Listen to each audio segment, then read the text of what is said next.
भवानि त्वं दासे मयि वितरदृष्टिं सकरुणाम् इति स्तोतुं वाञ्छन्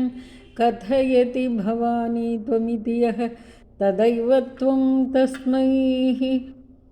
दिशसि निजसायुज्य पदवीं मुकुन्दब्रह्मेन्द्र स्फुटमकुटनीराजितपदां क्षया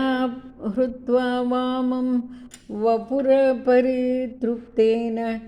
मनसा शरीरार्धं शम्भोः अपरमपि शङ्के हृतमभूत् यदेतत्त्वद्रूपं सकलमरुणाभं त्रिनयनं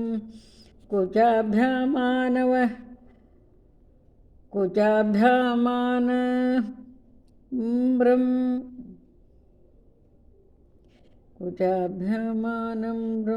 कुटिलशशिचूडालमकुटं जगत्सूते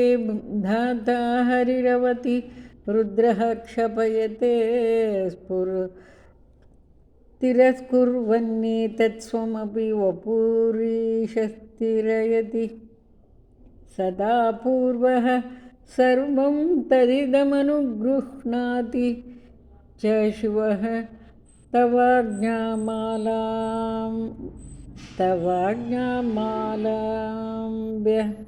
तवाज्ञामालम्ब्य कोणजलितयोर्भ्रूलतिकयोः त्रयाणां देवानां त्रिगुणजनितानां तव शिवे भवेत् पूजा तव चरणयोर्या विरचिता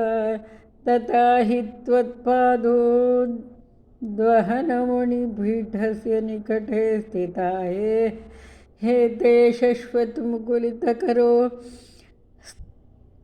तं समकुटाः